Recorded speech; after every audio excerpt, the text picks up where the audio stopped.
gonna text Clockner really Yeah, quick. game's finishing up. Maybe Phil can get right into it. Yeah. Or a fake spike. Give it to the Fournette, please. Fournette for what? Oh, Matt just dropped off. What did he turn? Oh, he just turned his camera off, I think.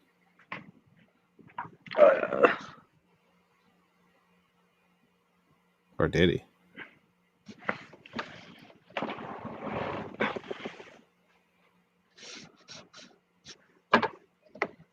I bowled like complete shit today. Sorry to hear, man.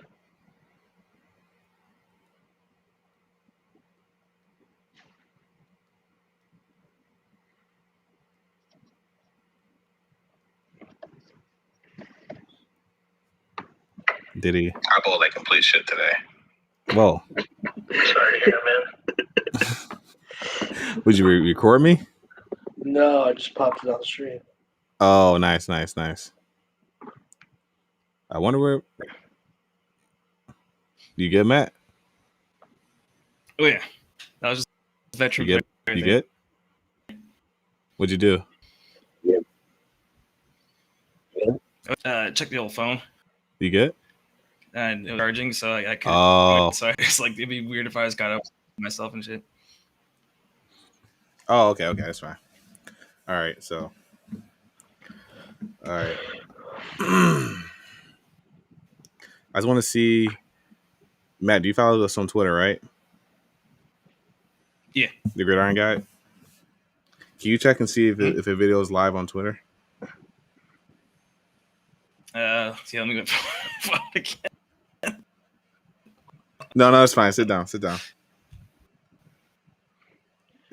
think it is. Just pull up Twitter on his computer? I don't know. Don't you got Twitter on the computer, man? It didn't move. Oh, it is. I see it. It's on. See? Oops. Love to see it. There we go. Tape delay. Love to see it. Love to We see got it, 3 boys. viewers. 4 viewers, it says. All right, I'm going to start. Welcome, viewers. About to start the show in a second. I still need George to send me the timestamp for the other show. I'm going to text him before he falls asleep. But we're about to start here. About 15 seconds.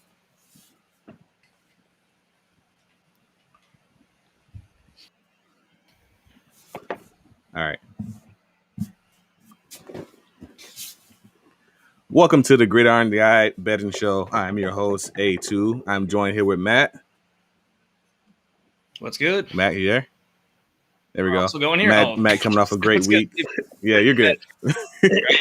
Matt is on a little tape delay, I think, right now, so a little technical difficulty, but we're going to work through it. He's coming off a big 22-unit week, hit a couple big parlays, went 5-0 in college football, and that's not his specialty normally because he said he doesn't know much about college football, so nope. Love to see it. Love to see it. All right, and then we got our boy K-Fo. Been trying to get him on the show for a while. He is the next part of our betting show here, so welcome K-Fo. Thanks for having me, boys. Glad to be here. Yes. So he is. Whenever you ever see us on Twitter, make sure you follow us on Twitter at the Gridiron Guy. And if you listen to us on Twitter, welcome. K-Fo is known as the law firm, so we will be getting some locks pretty soon here. So we see you tweet out the law firm lock. Be sure to hammer those bets. Oh, you're gonna get one tonight. There we go. As always, be sure to follow us on our socials, Instagram at the. Huh? This is the much anticipated debut of Kenny on the Gambling Show. It's been talked about for a few weeks here, and he's finally making that first appearance. Finally making a first appearance. Yes, it is, and it's definitely past his bedtime, so we appreciate him being up. Do it for the squad. Yes. Be sure to follow us on our socials, at Instagram at The Gridiron Guy, Facebook The Gridiron Guy, obviously Twitter at The Gridiron Guy, DA. Also Twitch and YouTube at The Gridiron Guy. So, and obviously this will be a podcast episode later. So you guys listening in, or if you guys are live right now, be sure to chat us your plays, and we'll talk to you guys after our podcast session is over. So we like to be interactive with our listeners. So, all right, who wants to go first? Who wants to go? Let's let Kenny go first because he is new to the show. So, K-Fo, talk us through some of your favorite favorite plays that you have for the weekend? Well, so first I'm going to start with Nebraska -3 at Minnesota, a Minnesota team that's not very good. Nebraska has shown, over the course of a few games, counting that game against MSU. Obviously, they were a score away from beating Oklahoma, and they gave Michigan a little hard time there in Lincoln. I think they're going to ride some momentum. I think they're going to get over that hump, and I think they're going to cover Minnesota. Next one, like for Kenny, I feel like anytime you're betting on Nebraska is always risky, and I feel like there's a huge letdown last week as this was really the biggest game in the Scott Frost tenure, and it ended in a just kind of a letdown for them because they actually had a chance to win the game in the fourth quarter many times. They kind of gave it away, so. I don't know. This is a game to me that kind of reeks of Nebraska's season is done, and I figure come out flat. But again, this is the first in the law firm, so maybe he knows something I don't. Well, I just like they've showed some resilience over the year so far. So I think they're going to continue that. I think Scott, he's not going to let those boys fall asleep out there and keep them going, keep them working, and work towards that goal of maybe bringing Nebraska back to the old glory days. Well, let's not get too far of ourselves here. All right. What else we got? I like LSU plus 11.5 over Florida. Both teams not particularly great at defense this year. Statistically, they're both in the bottom half of the country. It's at LSU. Always a tough place to play, maybe one of the toughest places to play in the country. It's an SEC game. It's a rivalry game. I think it's going to be close. I think Florida's still going to win, but I like the 11.5 points there.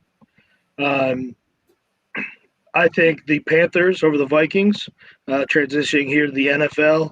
The Panthers team has shown that they're good. Sam Darnold is playing great football. You get Christian McCaffrey back carrying the rock. I like them to kind of run away against a Vikings team that I think was pretty overrated coming into the season, and it's coming back to earth. Is CMC officially active? And is Dalvin Cook officially active?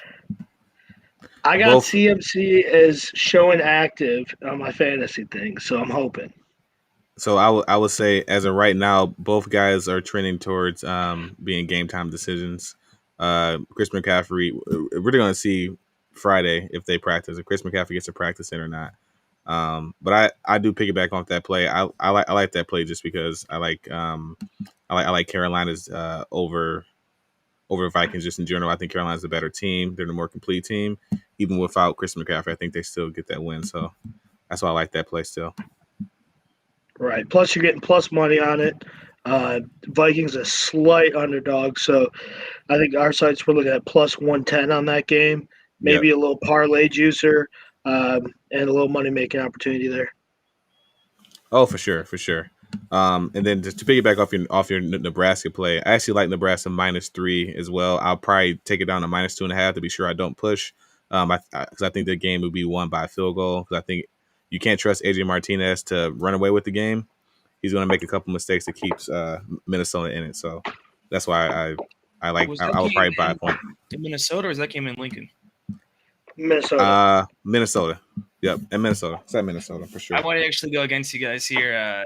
I didn't have this game down because I want to avoid it. But if you guys are both on Nebraska, I might be devil's advocate and just take Minnesota at home here. I said this is a classic. I don't know how much energy Nebraska is going to have after just consistent big losses against good teams. Like to me, it's just emotional letdowns. So this is a week I think they come out flat. So I might take just Minnesota here, just out of principle going against you guys. All right. That's lead to some conversations on Saturday, so I don't mind that. Yeah, not fine. That's fine. Yeah. All right. Then I'll give out my law firm lock here. Go ahead. Law firm lock of the week: Eastern Michigan money line over Ball State. Eastern Michigan undefeated at home. They're coming off a good win against Miami, Ohio, homecoming. They're a good team. They're a better team than most people give them credit for. They're kind of a mid-tier team in the MAC. I like them being a 3-3 Ball State team. You're getting plus money on that. They're underdogs, which I don't understand why they're underdogs. But that's my law firm lock of the week, baby. Let's go Eagles. It's funny that this guy's first day on the episode comes through with a lock on some action. I love how Kenny already has like a patented law firm lock ready to go. Like the branding's already done, and then he throws out a MAC game between 2 and 4 teams. But he's Eastern Michigan. He loves the factory. He loves the Ypsilanti. The 2,000 people in attendance for that game. But hey, hell yeah! Hey, Eagles 4-2 this year. Only losses. They lost to NIU by a touchdown. And they lost to Wisconsin. All right, I can dig it. I love it. Hey, sometimes it's like college basketball. It's starting pretty soon. Sometimes some of these high end games, they don't get a big enough money into them, or like sometimes the spreads they don't really know how to make them. So maybe Kenny's onto something. Maybe Easton really is what do you call it, a wrong line. Yeah, there we go. I think so. There we go. I mean, I honestly, I think the Eagles should be favored by a point, not given a point. So yeah, okay, cool. All right, let me hop in here. We're gonna say Matt for last because Matt is the leader in the doghouse on the show. Carrying the picks here, boys. Pick it up. We got to get Kenny in here to get some juice from the team. That's fine. I'm looking at 4-0, baby. I like it. All right, so I'm gonna do my one NCAA player today or this weekend. Actually, because I think we're all on this one game. We can all talk about it, but I'm gonna talk about my play first. I like the over in this game of 48 and a half. I think this is too.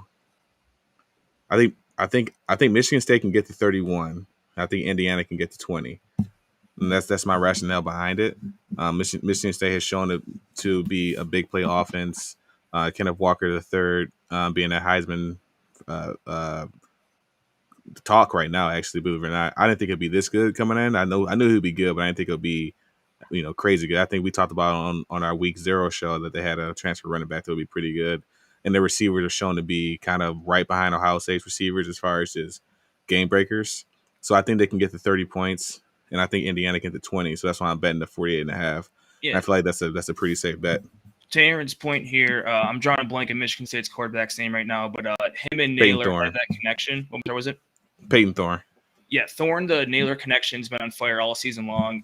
And like I've already brought up many times, I'm not a Michigan State guy, but I've been betting them every single week because they really do have a good team. And I feel like they're undervalued based on the performance last season.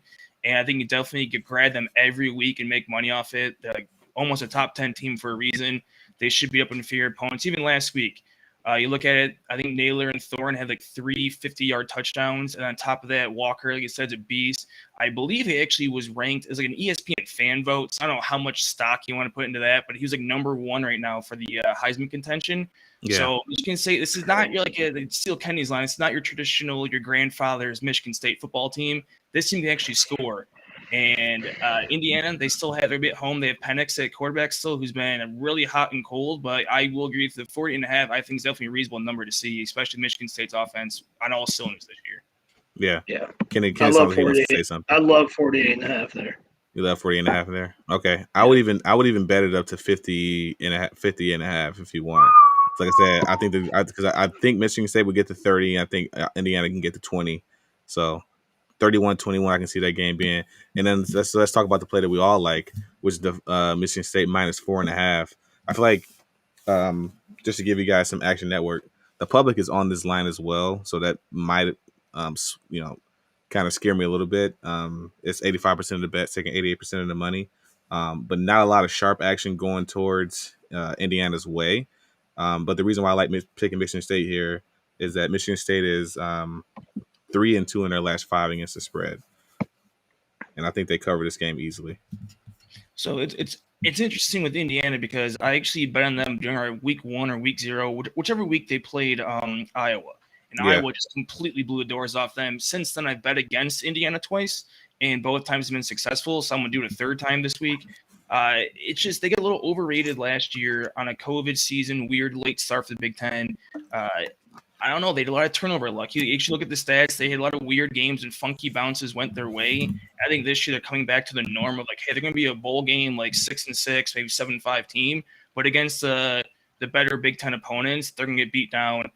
Even just watching them against who was it? Cincinnati. I know they had ejection McFadden, their best defensive player, but you could just see how that game flipped, and they couldn't deal with the playmakers and the athleticism Cincinnati had. And I think Michigan State has just the same caliber as players, so I think they're just gonna be a little overwhelmed overall in terms of depth.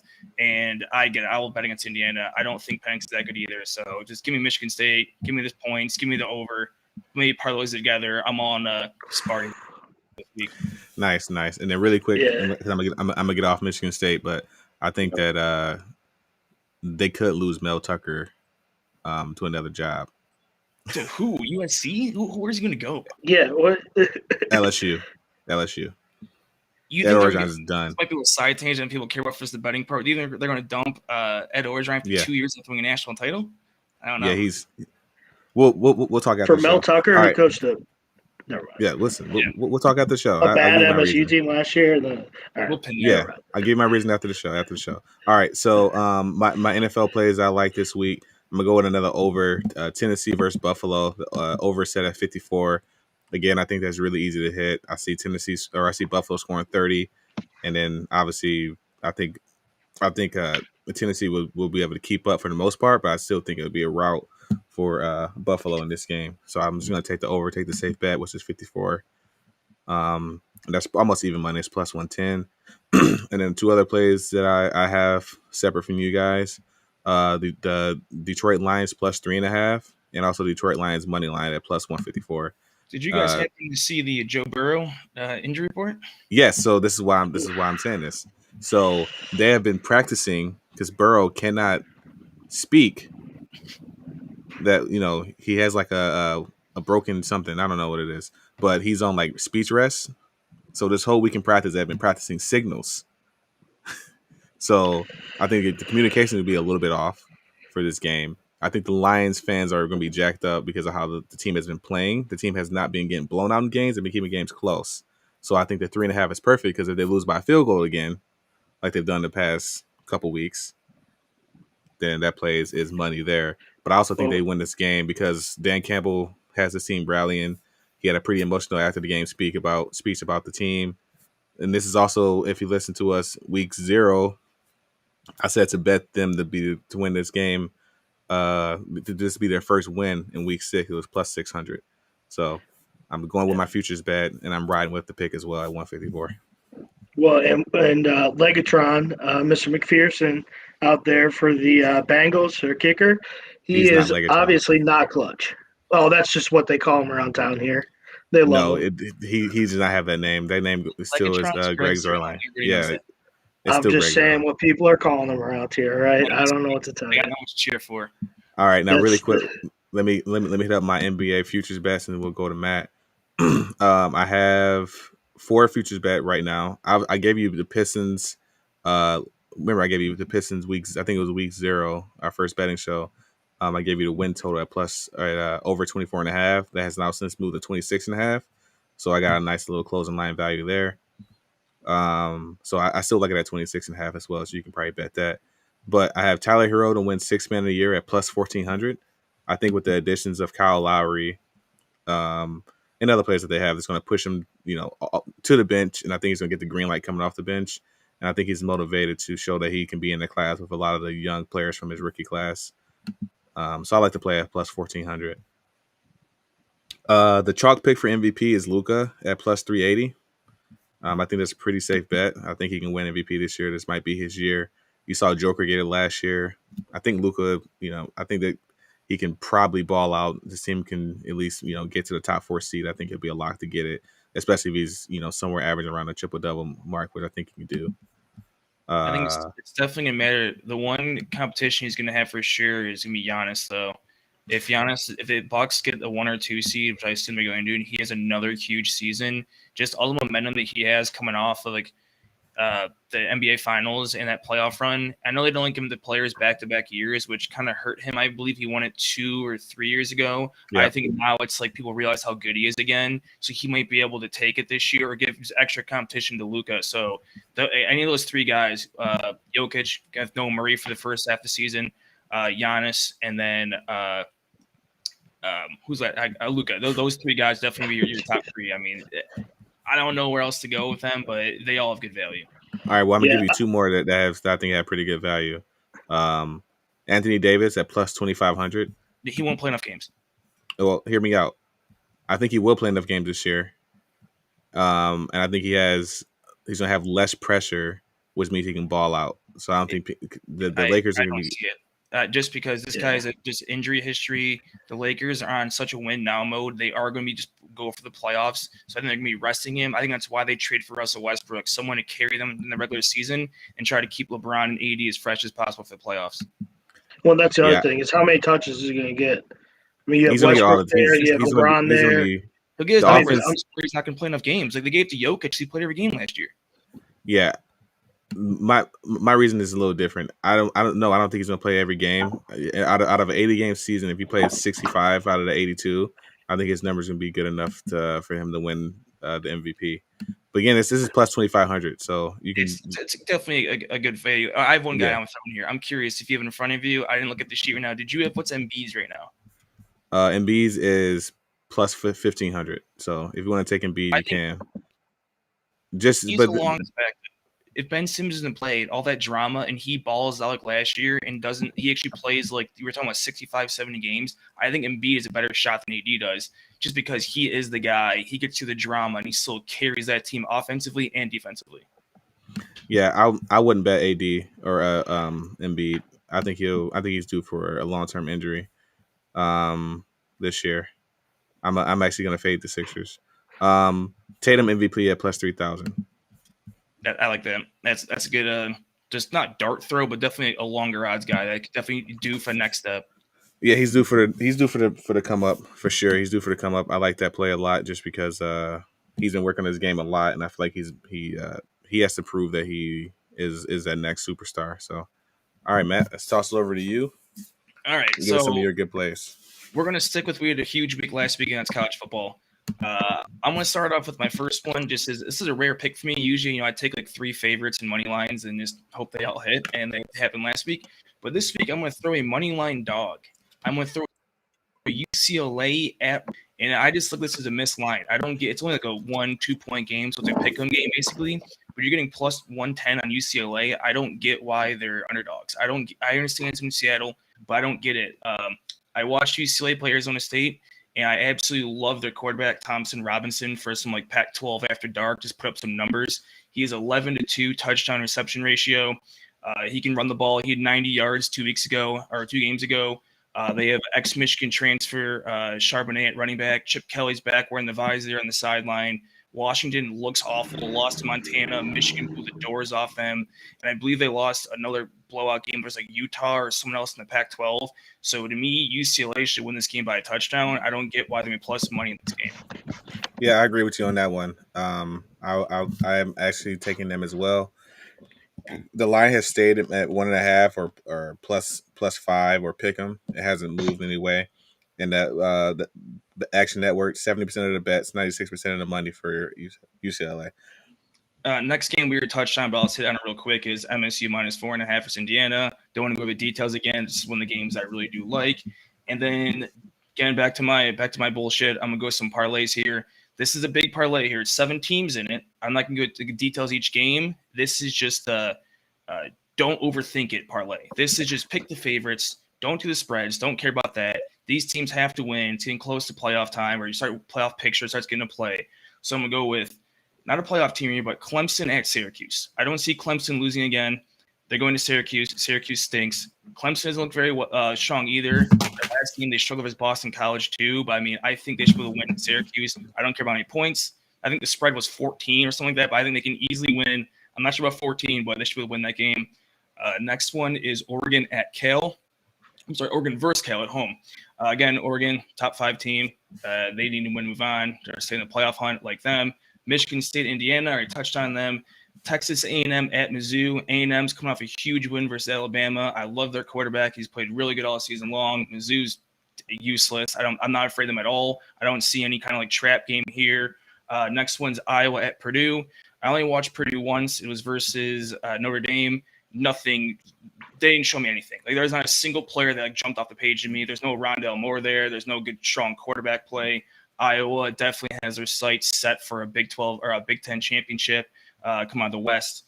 Next one's Bama at Mississippi State. I don't see Bama losing back-to-back games. That's all I have to say for that. Then finally wrap it up with Oklahoma CU. Oklahoma's been struggling, but I think maybe with this news that Rattler's kind of out at quarterback, and then the new kid came in and just basically led the comeback versus Texas, which was that Red River round, the best rivalry in college football the last 5 years. Not for like the meanings of the games, but just the entertainment of those games has been absolutely phenomenal. So all 7 of those games, you get plus 350, plus 320-ish range, depending what book you're on. And then if you want to throw in my UCLA pick on top, that's plus money. That jumps to plus 800. So again, it's kind of a bigger parlay as opposed to my number ones, but I just look at most of these games are just locks. 5 of these teams are in the top 10, so they have to win. They're all undefeated. And then the other 2 are A&M off a huge win and Clemson going to Syracuse. To me, those 7 teams are not losing. Yeah, I would. Clemson is not losing to Syracuse. I mean, not a chance. Yeah, Clemson's not losing Syracuse, and then the team actually likes Caleb Williams versus Spencer Rattler. This is why I said if I'm the Lions, I would not draft a quarterback this year because Spencer Rattler, no one likes him. His own team. It's just weird too. I think he got that Lincoln Riley touch where everyone saw, like, whether it's Baker, whether it was Kyler, whether it was maybe missing one right now, Hurts when he was there. Everyone just assumes that anyone he touches are going to be a great quarterback. And Rattler had like the praise out of high school and a little bit last year. Then this year he's taken a step back, definitely. No, Rattler has that. Coming into this year, Coming into this year, people were looking at him like a top 15, top 10 pick. And he's just shot that all to hell. Well, yeah, and what's problem with him is, I guess, Matthew gets his other plays. He has that Mahomes syndrome where they try to hit the big play versus taking the play that's right in front of you. So, all right, I'm going to switch here to stay in the football realm, but go into the professional ranks. First one is the Chargers plus 130. I think it's down to plus 120 now, but my notes is plus 130 time. Going to Baltimore. Chargers, I've said to Aaron every single week on this show, I love the Chargers team. I think they're definitely going to be – I'm not calling them Super Bowl like contender, but I think they're right at that fringe where if someone gets hurt or if they get hot, look out. You don't want to play them. They've been fantastic all year. They can outscore you like they did versus Cleveland. They can play good defensive games. I think it was against Dallas. I only lost that game, but still holding that Dallas offense down was impressive. Baltimore to me is a good team, but they've been winning too many close games. I think their luck's going to run out. They've had really close games versus the Lions they snuck out, versus Indy they snuck out, and versus the Raiders, which that game shouldn't have been overtime, but it got to overtime. So to me, they're going to play a Chargers team. They can only have so many of these like close games. I think Chargers plus money is just a lock for me, just to easy money. I love that offense right now with Mike Williams, Keenan Allen, Austin Eckler. Herbert looks legit, the defense. So Chargers plus 130 at Baltimore, plus 120 at Baltimore. I love that game. Nice. I like that game as well. I don't think Baltimore is that good, so that's why I like it. Next one, I think the Chargers are much better. Next one, I got Dallas -3 at New England. I don't get this line. New England's not very good. The only game they really impressed me in was that Tampa game. There's a lot of emotions going on with Tom Brady's returns on national TV.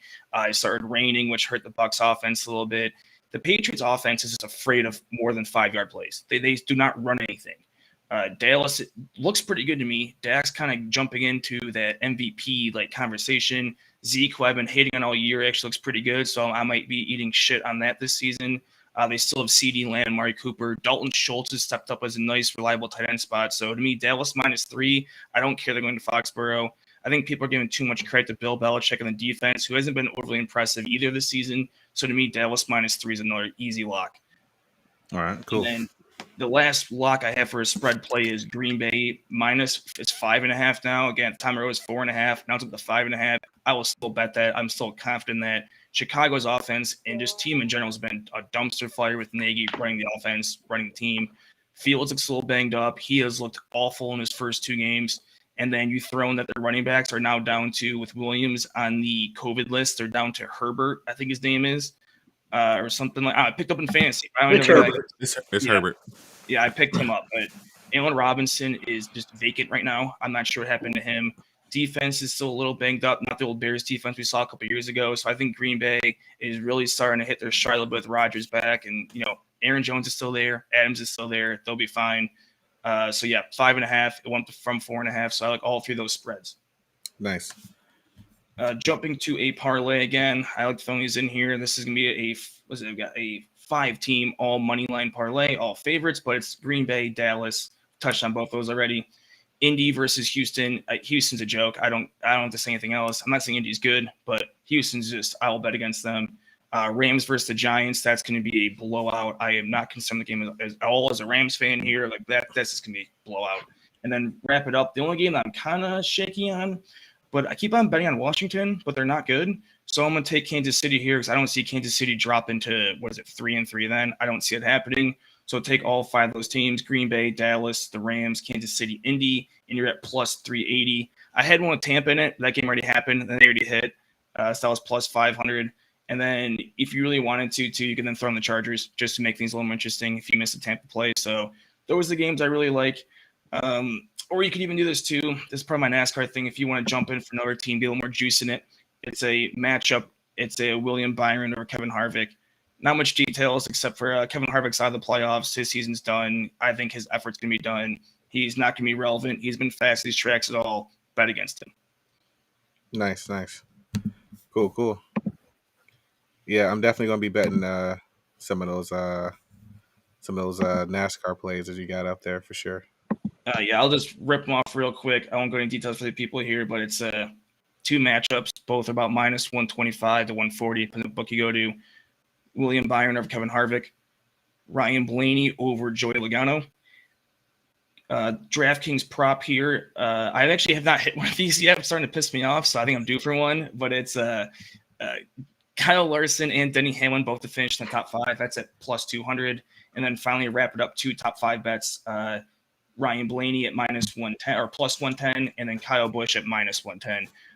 They're the playoff drivers. They're down to 8 guys left. They've been really strong this trend season, or similar tracks this season. I love all 5 of those, especially the matchups, especially top 5 bets. So NASCAR has been cool, hot and cold. We had the outright winner last week, but hopefully we can keep it going strong here. Get a little frisky, can mix and match with some NFL or college plays. Yep, for sure. And like I said, you guys be sure to follow us on Twitter. If there's any more plays that the guys like, I'll definitely tweet them out there. You guys have anything else you want to hit on before we end the podcast? I have one question. When does the NBA season officially start? Believe is it next Tuesday or is it Thursday? I hope it's. I kind of want to. Maybe we'll tweet them out. I kind of want to throw in some NBA props for the future. I do want to figure them out. Yeah. So I'm looking right now. Sorry.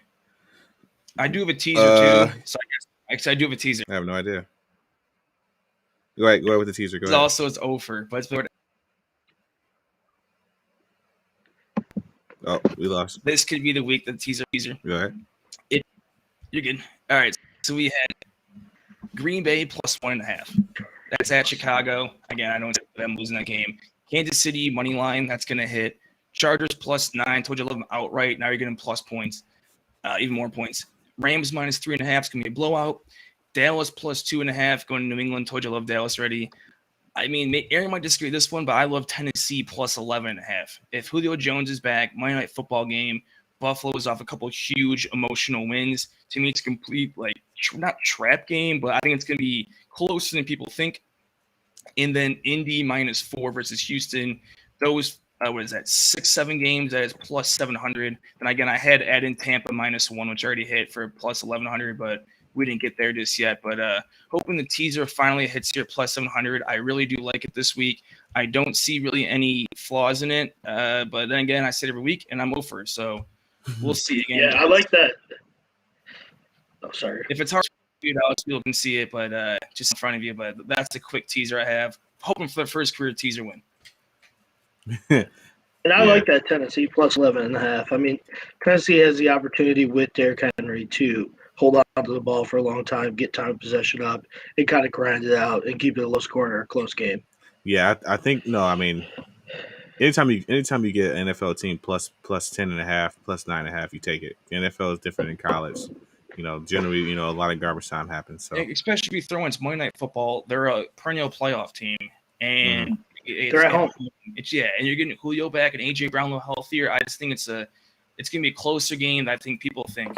It's like people are too low in the Titans, too high in the Bills. That things will even out a little bit. Bet. All right, and then really quick, NBA season starts October 19th. I thought it was October 19th. Couldn't think it was 20th and 19th, but that is a Tuesday. Oh, man. So I'll have to tweet him because I don't have anything. tweet them out. I have some more that I like too. I'll probably end up tweeting them out, but Yeah, yeah. I got All a right. couple more I like too. Cool. All right, well, that is it for the podcast show. Thank you guys for shopping in. Thank you guys for listening. Be sure if you listen to Apple Podcasts to rate us 5 stars. This is what we need to boost the podcast up. So that's all. Peace. As always, we will mention 35-22. Go ahead. I was gonna say we'll post everything on Twitter and the Action Network just in case you missed a play or there's not a visual or anything. It'll be up there. You can see what we bet and how it goes. Yeah. Oh, shit. Person just paid me, Matt. Who? What Oh, person? nice, Person. Let's go. dude. You got bailed out. How the hell yeah. Baltimore. It wasn't going to be you, though. City, like the Well, that was your problem. You picked. Kenny, do You you see pick the Kansas trash though? Me and my brother are 1-2 right now in that league, and we both haven't won a single cent. We even got a first, second, or No third shit. yet. Where am I I'll have to bring it up. I don't know off the top of my head. at? Yeah. Hey, what about to say? Who shot bet against Kyle this week? Who? Kai. It's 18 Kai. What about him? Kyle Who shot bet Busch. against him? With your brother.